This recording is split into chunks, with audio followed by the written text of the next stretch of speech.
निर्देश दिए? आज मैंने सारे एसपी आईजी के कॉन्फ्रेंस में स्पष्ट निर्देश दिए हैं कि छत्तीसगढ़ में एक भी हुक्का बार संचालित नहीं होना चाहिए। सर, मोदी जी ने कहा कि आज ये सदी की सबसे बड़ी जब महामारी आई तो भारत को सवाल उठने लगे कि भारत महामारी का सामना कैसे कर पाएगा और वैक्सीन के लिए पैसा इतने कहाँ जुटा पाएगा, और वैक्सीन अगर भारत को मिलती है तो क्या सब लोगों को मिल पाएगी? देखिए, देश की क्षमता पे कोई प्रश्न नहीं उठाया है।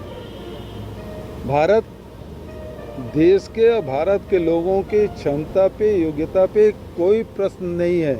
प्रश्न मोदी सरकार की नीयत पे, कि जब यहाँ वैक्सीन बन रहा है तो उस समय जब ज़रूरत थी तो विदेश भेज क्यों रहे थे, और जब यहाँ ज़रूरत थी तब राज्यों पे आपने सौंप दिया।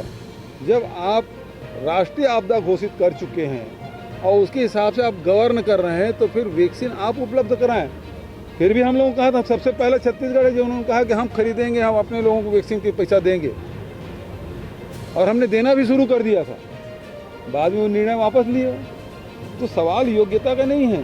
भारतीयों के योग्यता पे कहीं कोई प्रश्न कोई लगा ही नहीं सकता, न भारत के लोगों पे, न भारत की सेना पे, न भारत की बौद्धिकता पे।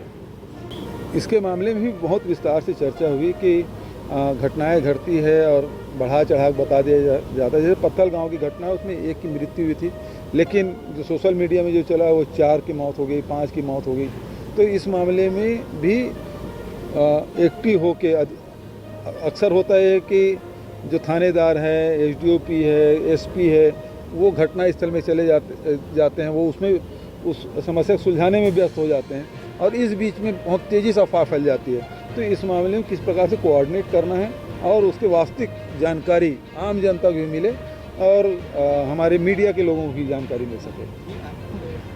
कमिश्नर और कलेक्टर की कॉन्फ्रेंस और आज आईजी और एसपी के कॉन्फ्रेंस किए गए। लगभग 4 घंटे बैठक चली, जिसमें गृह मंत्री जी, कृषि मंत्री, चीफ सेक्रेटरी, डीजी, एसीएस और सारे वरिष्ठ अधिकारी के साथ साथ आईजी और एसपी भी उपस्थित थे।